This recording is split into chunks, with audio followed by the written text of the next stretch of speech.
मेरे भाग्य का सितारा झिलमिला रहा है, मेरे भाग्य का सितारा झिलमिला रहा है। भगवान मेरी ज्योति जगमगा रहा है, भगवान मेरी ज्योति जगमगा रहा है। मेरे भाग्य का सितारा।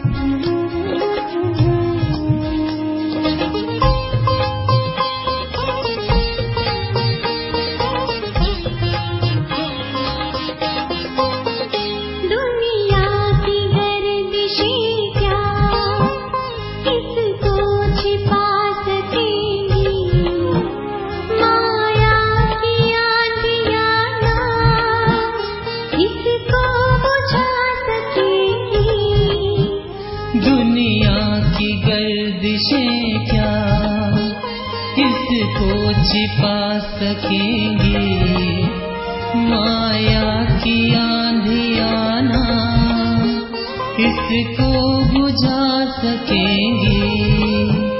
फानूस बन हिफाजत मेरी वो कर रहा है, फानूस बन हिफाजत मेरी वो कर रहा है। भगवान मेरी ज्योति जगमगा रहा है, भगवान मेरी ज्योति जगमगा रहा है। मेरे भाग्य का सितारा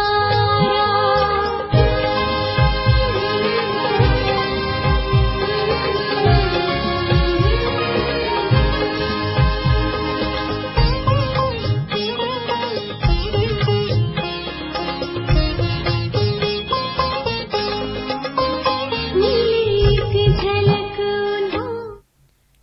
ओम शांति। आज 30 जून 2020 बाबा के महावाक्य है।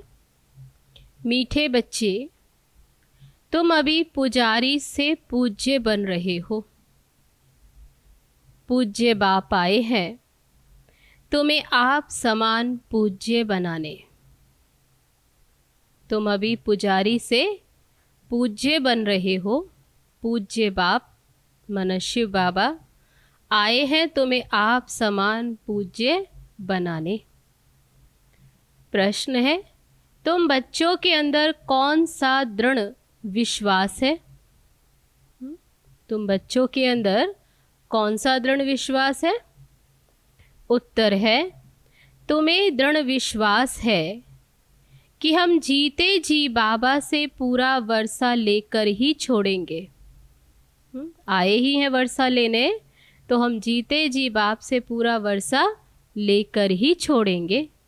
बाबा की याद में यह पुराना शरीर छोड़ बाप के साथ जाएंगे। बाबा हमें घर का सहज रास्ता बता रहे हैं। गीत है ओम नमो शिवाय। ओम शांति, ओम शांति, ओम शांति। तो बहुत मनुष्य कहते रहते, बच्चे भी कहते हैं ओम शांति। अंदर जो आत्मा है वह कहती है ओम शांति। परंतु आत्माएं तो यथार्थ रीति अपने को जानती नहीं, ना बाप को जानती है। भल पुकारते हैं परंतु बाप कहते मैं जो हूँ जैसा हूँ, यथार्थ रीति मुझे कोई नहीं जानते। बाबा कहते भक्ति में पुकारते तो आए लेकिन यथार्थ जानते नहीं। ये भी कहते हैं कि मैं अपने को नहीं जानता था। ब्रह्मा बाबा कहते मैं भी नहीं जानता था अपने को कि मैं कौन हूँ, कहाँ से आया हूँ। आत्मा तो मेल है ना, बच्चा है, फादर है परमात्मा, तब सब आत्माएं हैं बच्चे और शिव बाबा है पिता। तो आत्माएं आपस में ब्रदर्स हो गई। फिर शरीर में आने के कारण कोई को मेल कोई को फीमेल कहते हैं, परंतु यथार्थ आत्मा क्या है यह कोई भी मनुष्य मात्र नहीं जानते। अभी तुम बच्चों को यह नॉलेज मिलती है जो फिर तुम साथ ले जाते हो। वहाँ यह नॉलेज रहती है हम आत्मा है। तब सतयुग में क्या नॉलेज है कि हम आत्मा है। ये पुराना शरीर छोड़ दूसरा लेते, आत्मा की पहचान हम साथ में ले जाते। पहले तो आत्मा को भी नहीं जानते थे, हम कब से पार्ट बजाते कुछ भी नहीं जानते थे। अभी तक भी कई, तो बाबा कहते अभी तक भी कई अपने को पूरा पहचानते नहीं है। मोटे रूप से जानते हैं और मोटे लिंग रूप को ही याद करते हैं। तब शिव बाबा को भी यथार्थ नहीं जानते। मैं आत्मा बिंदी हूँ, बाबा भी बिंदी है, उस रूप में याद करें ऐसे बहुत थोड़े हैं। नंबरवार बुद्धि है ना, कोई तो अच्छी रीति समझकर औरों को भी समझाने लग पड़ते हैं। तुम समझाते हो अपने को आत्मा समझ और बाप को याद करना है, वही पतित पावन है। तो पहले तो मनुष्यों को आत्मा की ही पहचान नहीं है, खुद को ही नहीं जानते, तो वह भी समझाना पड़े। अपने को जब आत्मा निश्चय करें तब बाप को भी जान सके। आत्मा को ही नहीं पहचानते इसलिए बाप को भी पूरा नहीं जान सकते। अभी तुम बच्चे जानते हो कि हम आत्मा बिंदी है। इतनी छोटी सी आत्मा में 84 जन्मों का पार्ट है, ये भी तुमको समझाना पड़े। नहीं तो सिर्फ कहते ज्ञान बहुत अच्छा है, भगवान से मिलने का रास्ता बड़ा अच्छा है। तो बाबा कहते ये तो कहते हैं, परंतु मैं कौन हूँ, बाप कौन है ये नहीं जानते, सिर्फ अच्छा अच्छा कह देते हैं। कोई तो फिर ऐसे भी कहते हैं कि यह तो नास्तिक बना देते हैं। तुम जानते हो कि ज्ञान की समझ कोई में भी नहीं है। तब बाबा कहते वह तुम्हें समझते हैं कि ये नास्तिक बनाते हैं। अभी तुम समझते हो कि ज्ञान की समझ तो उनमें कोई में है नहीं। तुम समझाते हो कि अभी हम ही पूज्य बन रहे हैं, हम किसकी पूजा नहीं करते। तब पूजा नहीं करते इसलिए वह समझते ये नास्तिक है, क्योंकि जो सबका पूज्य है, ऊंचते ऊंच भगवान है, उनकी हम संतान है। वह है ही पूज्य पिताश्री। अभी तुम बच्चे जानते हो पिताश्री हमको अपना बनाकर और पढ़ा रहे हैं। वह पिता जो श्रेष्ठ है, जो पिताश्री बाबा कहते वही अभी तुम समझते हो वह हमें पढ़ा रहे हैं। सबसे ऊंचते ऊंच पूज्य एक ही है, उनके सिवाय और कोई पूज्य बना न सके। पुजारी जरूर पुजारी ही बनाएंगे। दुनिया में सब हैं पुजारी, तुमको अभी पूज्य मिला है जो आप समान बना रहे हैं। तुमसे पूजा छुड़ा दी है, अपने साथ ले जाते हैं। ये छीछी दुनिया है, ये है ही मृत्यु लोक। ये पतित दुनिया, छीछी दुनिया, जो कि विनाशी है, मृत्युलोक। भक्ति शुरू ही तब होती जब रावण राज्य होता है। पूज्य से पुजारी बन जाते, फिर पुजारी से पूज्य बनाने के लिए बाप को आना पड़ता है। अभी तुम पूज्य देवता बन रहे हो। आत्मा शरीर द्वारा पार्ट बजाती है। अभी बाप हमको पूज्य देवता बना रहे हैं, आत्मा को पवित्र बनाने के लिए। तो तुम बच्चों को युक्ति दी है। क्या युक्ति दी है? बाबा को याद करने से तुम पुजारी से पूज्य बन जाएंगे, क्योंकि वह बाप है सर्व का पूज्य। जो आधा कल्प पुजारी बनते, वह फिर आधा कल्प पूज्य बनते हैं। यह भी ड्रामा में नूंद है। ड्रामा के आदि मध्य अंत को कोई भी नहीं जानते। अभी बाप द्वारा तुम बच्चे जानते हो और दूसरों को भी समझाते हो। तो बाबा कहते अभी तुम खुद भी जानते हो और औरों को भी समझाते। तो पहली मुख्य बात ये समझानी है। तब किस बात पर अटेंशन दिलाया बाबा ने? कि ये बात समझानी है कि अपने को आत्मा बिंदी समझो। आत्मा का बाप वह निराकार है। वह नॉलेजफुल ही आकर पढ़ाते हैं। सृष्टि के आदि मध्य अंत का राज समझाते हैं। बाप आते ही एक बार है, उनको जानना भी एक बार होता है।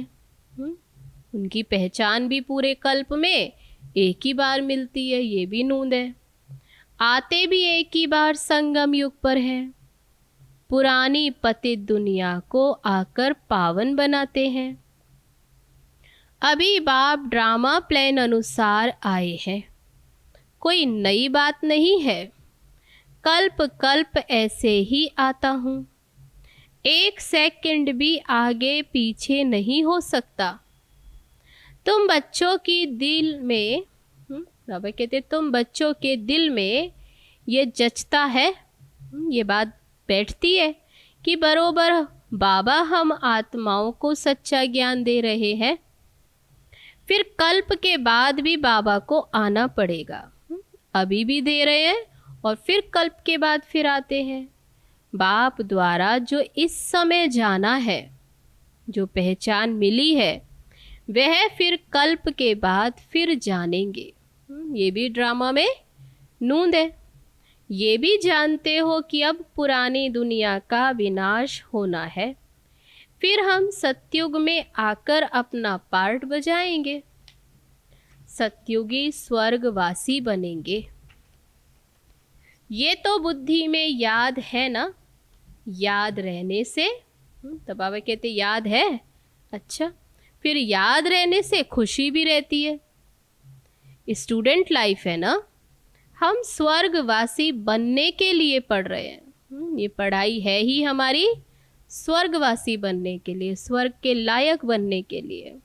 तो ये खुशी स्थायी रहनी चाहिए जब तक स्टडी पूरी हो।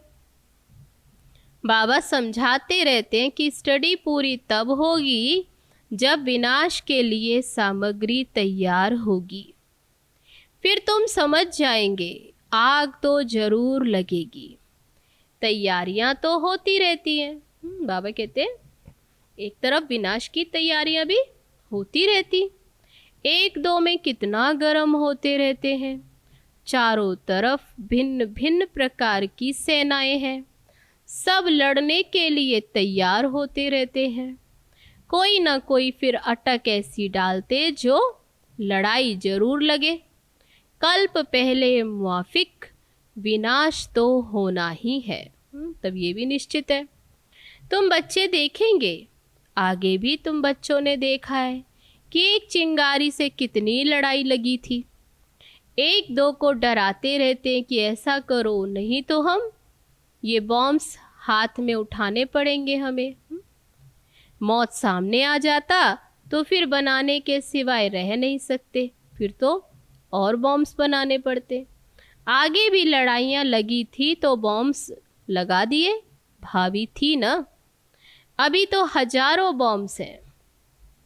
ये बच्चों को, बाबा कहते तुम बच्चों को ये ज़रूर समझाना है कि अभी बाप आया हुआ है, सबको वापस ले जाने। बाबा आए हैं किस लिए? हम सबको वापस ले जाने। सब पुकार रहे हैं, हे पतित पावन आओ, इस छीछी दुनिया से हमको पावन दुनिया में ले चलो। तुम बच्चे जानते हो पावन दुनिया है दो, कौन सी? एक है मुक्ति और दूसरा जीवन मुक्ति। सबकी आत्माएं पवित्र बन मुक्ति धाम चली जाएंगी। ये दुख धाम विनाश हो जाएगा, जिसको मृत्यु लोक कहा जाता है। पहले अमर लोक था, फिर चक्र लगाए अब मृत्यु लोक में आए हो। यही दुनिया। तब बाबा कहते पहले क्या थी? पहले अमर लोक और फिर चक्र लगाते ये मृत्यु लोक में आए। फिर अमर लोक की स्थापना होती, वहाँ अकाले मृत्यु कोई होती नहीं, इसलिए उनको अमर लोक कहा जाता। शास्त्रों में भी भल अक्षर है, परंतु यथार्थ रीति कोई भी समझते नहीं है। ये भी तुम जानते हो अभी बाबा आया हुआ है, मृत्यु लोक का विनाश जरूर होना है। ये 100% सर्टेन है, ये होना ही है। बाबा समझा रहे हैं कि अपनी आत्मा को योग बल से पवित्र बनाओ। मुझे याद करो तो विकर्म विनाश हो जाएंगे, परंतु यह भी बच्चे याद नहीं कर सकते। बाबा कहते बात इतनी सी भी बात याद नहीं क्या कि मुझे याद करो तो विकर्म विनाश हो। तब बाबा कहते याद ठहरती नहीं। बाप से वर्ष 7वां राजाई लेने में मेहनत तो चाहिए ना, तब मेहनत है याद की। जितना हो सके याद में रहना है, अपने को देखना है कितना समय हम याद में रहते हैं और कितनों को याद दिलाते हैं। मन मना भव, इनको मंत्र भी नहीं कहा जाए, यह है बाप की याद। देह अभिमान को छोड़ देना है, तुम आत्मा हो। तब बाबा याद दिलाते कि बच्चे तुम आत्मा हो, ये तुम्हारा रथ है शरीर, इससे तुम कितना काम करते हो। सतयुग में तुम देवी देवता बन कैसे राज्य करते हो, फिर यह तुम अभी अनुभव पाएंगे। उस समय तो प्रैक्टिकल में आत्म अभिमानी रहते हो। आत्मा कहेगी हमारा ये शरीर बूढ़ा हुआ, ये छोड़कर नया लेंगे, दुख की बात ही नहीं। बाबा कहते सतयुग में सहज ही ये महसूस होगा कि ये शरीर बूढ़ा हुआ और फिर क्या करते, उसको छोड़कर दूसरा लेते, वहाँ कोई दुख की बात नहीं।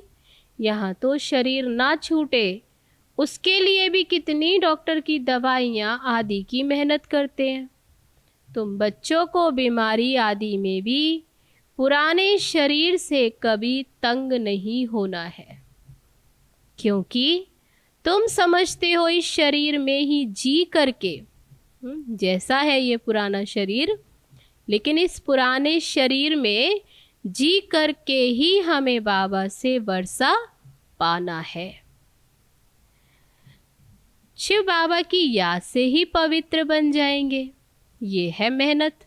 तो बाबा कहते सारी मेहनत है ही याद में, क्योंकि इसी शरीर में रहते, इस पुराने शरीर में, चाहिए बीमार है जैसा भी है, लेकिन इस शरीर में रहते ही हमें बाबा से वर्षा लेना है। परंतु पहले तो आत्मा को जानना पड़े। मुख्य तुम्हारी है ही याद की यात्रा। याद में रहते रहते फिर हम चले जाएंगे मूल वतन, जहाँ के हम वासी हैं। वही हमारा शांति धाम है। शांति धाम सुख धाम को तुम ही जानते हो, याद करते हो। और कोई नहीं जानते। जिन्होंने कल्प पहले बाबा से वर्षा लिया है, बाबा कहते ये भी पक्का है कि जिन्होंने कल्प पहले वर्षा लिया है वही फिर से लेंगे। मुख्य है याद की यात्रा। भक्ति मार्ग की यात्राएं अब खत्म होनी है। अब भक्ति मार्ग का समय पूरा होता है तो भक्ति मार्ग ही खलास हो जाएगा। भक्ति मार्ग क्या है? जब ज्ञान हो तब समझे। समझते हैं भक्ति से भगवान मिलेगा, भक्ति का फल क्या देंगे सो कुछ भी पता नहीं। भक्ति करते आए लेकिन ये नहीं पता भक्ति का फल क्या है। तुम बच्चे अभी समझते हो बाबा बच्चों को वे बाप है तो जरूर बच्चों को स्वर्ग की बादशाही का ही वर्षा देंगे। सबको वर्षा दिया था। यथा राजा रानी तथा प्रजा सब स्वर्गवासी थे। बाप कहते हैं 5000 वर्ष पहले भी तुमको स्वर्गवासी बनाया था, अब फिर तुमको बनाता हूँ। फिर तुम ऐसे 84 जन्म लेंगे। ये बुद्धि में याद रहना चाहिए, भूलना नहीं चाहिए। जो नॉलेज सृष्टि के आदि मध्य अंत की बाप के पास है वह तुम बच्चों की बुद्धि में टपकती है। शिव बाबा जो ज्ञान का सागर, तो फिर ज्ञान क्या है? कौन सा ज्ञान? तो सृष्टि के आदि मध्य अंत की नॉलेज जो कि बाप में है, वही नॉलेज अभी बाबा हम बच्चों को देते हैं। तो बाबा कहते हैं अभी तुम्हारी बुद्धि में ये टपकती है क्या कि हम कैसे 84 जन्म लेते, अभी फिर बाबा से हम वर्षा लेते। ये बातें अभी तुम्हारी बुद्धि में आती हैं। अनेक बार बाबा से वर्षा लिया है। बाबा कहते जैसे लिया था, याद आता है ना, लिया था, अभी फिर से लो। बाबा तो सबको पढ़ाते रहते हैं। दैवी गुण धारण करने के लिए भी सावधानी मिलती रहती है। देवता बनना है तो दैवी गुण भी धारण करने हैं। अपनी जांच करने के लिए साक्षी होकर देखना चाहिए। तब चार्ट भी रखना है, अपना पोता मेल रखो। तो अपनी जांच करने के लिए साक्षी हो देखना है। क्या देखना है? कि हम कहाँ तक पुरुषार्थ करते। कोई समझते हम बहुत अच्छा पुरुषार्थ कर रहे हैं। प्रदर्शनी आदि का प्रबंध करता रहता हूँ ताकि सबको मालूम पड़ जाए कि भगवान बाप आया हुआ है। मनुष्य बेचारे सब घोर नींद में सोए पड़े हैं, अज्ञानता की नींद में सोए पड़े हैं। ज्ञान का किसी को भी पता नहीं तो जरूर भक्ति को ही ऊंच समझेंगे, क्योंकि ज्ञान है नहीं बुद्धि में, तो भक्ति को ही वे ऊंच समझेंगे। आगे तुम्हारे में भी कोई ज्ञान था क्या? तब बाबा कहते अपने से पूछो, तुम भी तो ऐसा ही समझते थे। अभी तुमको मालूम पड़ा है ज्ञान का सागर बाप ही है, वही भक्ति का फल देते। जिसने जास्ती भक्ति की है उनको जास्ती फल मिलेगा। वही अच्छी रीति पढ़ते हैं उच्च पद पाने के लिए। ये कितनी मीठी मीठी बातें हैं। बूढ़ियों आदि के लिए भी बहुत सहज कर समझाते। अपने को आत्मा समझ बाप को याद करो। ऊंचते ऊंच है भगवान शिव। मुख्य बात, जो ऊंचते ऊंच है ही एक। शिव परमात्माए नमः कहा जाता। वे कहते हैं मामे कम याद करो। जिस शिव परमात्मा को अब तक याद करते कहते आए शिव परमात्माए नमः, अब वे कहते हैं कि मुझे याद करो तो तुम्हारे विकर्म विनाश हो, बस और कोई तकलीफ नहीं देते हैं। आगे चल शिव बाबा को भी याद करने लग पड़ेंगे। वर्षा तो लेना है, जीते जी बाबा से वर्षा लेकर ही छोड़ेंगे। शिव बाबा की याद में शरीर छोड़ देते हैं तो वह फिर संस्कार ले जाते हैं। स्वर्ग में जरूर आएंगे। जब बाबा की याद में रह शरीर छोड़ेंगे तो बाबा कहते जरूर स्वर्ग में आएंगे। जितना योग उतना फल मिलेगा, मूल बात है। तब बाबा मुख्य बात किस पर टेंशन दिलाते? चलते फिरते जितना हो सके याद में रहना है, क्योंकि याद में रहेंगे तो क्या होगा? याद में ही शरीर छोड़ेंगे। तो बाबा कहते इससे आत्मा पावन भी बन जाएगी और फिर स्वर्ग में चले जाएंगे। इसलिए बाबा टेंशन दिलाते हैं कि याद में रहो, अपने सिर से बोझा उतारना है। तो सिर्फ याद चाहिए और कोई तकलीफ बाबा नहीं देते। जानते हैं आधा कल्प से बच्चों ने तकलीफ देखी है। भक्ति मार्ग में तो कितनी भक्ति में जप तप तपस तीर्थ आदि करते कितने अपने को तकलीफ दी।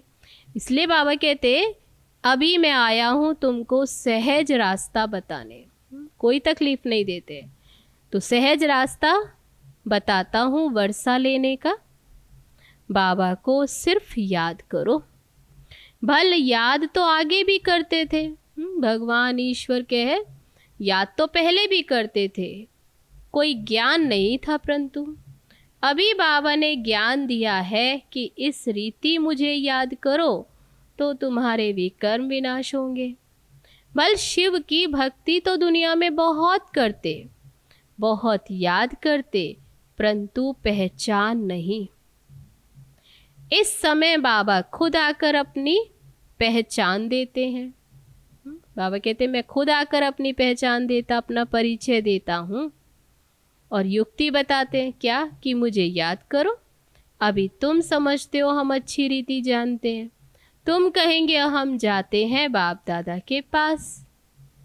बाबा ने ये भागीरथ लिया है, ये भाग्यशाली रथ। कौन सा? ब्रह्मा तन। भागीरथ भी मशहूर है, इन द्वारा ही बैठ ज्ञान सुनाता हूँ। ये भी ड्रामा में पार्ट है। कल्प कल्प इस भाग्यशाली रथ पर आते हैं।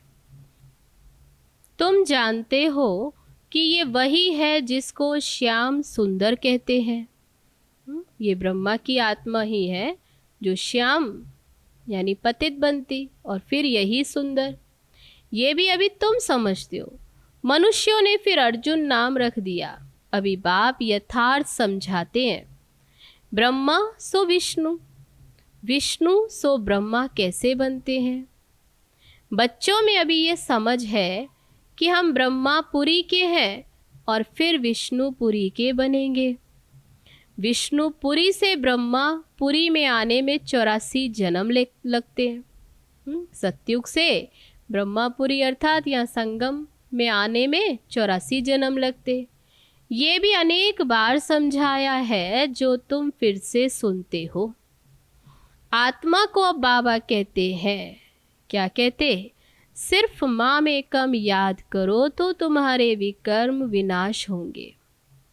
इसलिए तुमको खुशी भी होती है कि ये एक अंतिम जन्म पवित्र बनने से हम पवित्र दुनिया के मालिक बनेंगे। तो क्यों ना पवित्र बने? हम एक बाप के बच्चे ब्रह्मा कुमार कुमारी हैं। फिर भी वह जिस्मानी वृत्ति बदलने में टाइम लगता है। धीरे धीरे पिछाड़ी में कर्मातीत अवस्था होनी है। इस समय किसकी कर्मातीत अवस्था होना असंभव है। कर्मातीत अवस्था हो जाए तब क्या? बाबा कहते कर्मातीत अवस्था हो जाए तो फिर ये शरीर भी ना रहे, इनको छोड़ना पड़े। फिर तो ये पुरानी देह छोड़नी पड़े, लड़ाई लग जाए। एक बाप ही याद रहे, तब अवस्था कैसी हो कि एक बाप की ही याद रहे। तो बाबा कहते इसमें ही मेहनत है कि एक बाप की याद टिक जाए। एक बाप के सिवाय और कोई याद ना रहे तो अपने आप ही बाबा कहते कर्मातीत अवस्था हो जाएगी सहज। लेकिन ये नहीं होती, उसका कारण ही क्या है कि अभी भी बार बार क्या होता है? बाबा कहते बार बार देहिक वृत्ति में ये बुद्धि चली जाती है, जिस्मानी वृत्ति बदलने में, इसलिए बाबा कहते टाइम लगता है। तो उसके लिए बाबा एक ही युक्ति बताते, क्या? कि एक बाप की याद में रहो। तो एक बाप के सिवाय फिर कोई और याद ना आए। तो बाबा कहते इसमें ही मेहनत है। अच्छा, मीठे मीठे सिकी लदे बच्चों प्रति माता पिता बाप दादा का याद प्यार और गुड मॉर्निंग। रूहानी बाप की रूहानी बच्चों को नमस्ते। हम रूहानी बच्चों की रूहानी बाप दादा को नमस्ते नमस्ते। ओम शांति। अब है धारणा के लिए मुख्य सार। पहली पॉइंट, साक्षी हो अपने को देखना है कि हम कहाँ तक पुरुषार्थ करते हैं। चलते फिरते कर्म करते कितना समय बाप की याद में रहते हैं। साक्षी हो अपने को देखना है। क्या देखना है? कि हम कहाँ तक पुरुषार्थ करते, चलते फिरते कर्म करते कितना समय बाप की याद में रहते हैं। दूसरी पॉइंट, इस शरीर से कभी भी तंग नहीं होना है। पुराना है, बीमार है, जैसा है, तो बाबा कहते हैं इस शरीर से कभी भी तंग नहीं होना है। इस शरीर में ही जी करके बाबा से वर्षा पाना है। स्वर्गवासी बनने के लिए इस लाइफ में पूरी स्टडी करनी है, पढ़ाई अच्छी रीति पढ़नी है। इस शरीर से कभी भी तंग नहीं होना है। इस शरीर में ही जी करके बाबा से पूरा वर्षा लेना है। स्वर्गवासी बनने के लिए इस लाइफ में पूरी स्टडी करनी है। अब है आज का वरदान। मास्टर रचयिता की स्टेज द्वारा आपदाओं में भी मनोरंजन का अनुभव करने वाले संपूर्ण योगी भव। मास्टर रचयिता की स्टेज द्वारा आपदाओं में भी मनोरंजन का अनुभव करने वाले संपूर्ण योगी भव। मास्टर रचयिता की स्टेज पर स्थित रहने से बड़े से बड़ी आपदा एक मनोरंजन का दृश्य अनुभव होगी। जैसे महाविनाश की आपदा को भी स्वर्ग के गेट खोलने का साधन बताते हैं। महाविनाश होगा तब तो स्वर्ग के गेट खुले। ऐसे किसी भी प्रकार की छोटी बड़ी समस्या व मनोरंजन का रूप दिखाई दे, हाय हाय के बजाय ओहो शब्द निकले। दुख भी सुख के रूप में अनुभव हो। दुख सुख की नॉलेज होते हुए भी उसके प्रभाव में ना आए। दुख को भी बलिहारी सुख के दिन आने की समझे, कि दुख की भी बलिहारी है, तब तो सुख के दिन आएंगे, तब कहेंगे संपूर्ण योगी। तो आज का वरदान मास्टर रचयिता की स्टेज द्वारा आपदाओं में भी।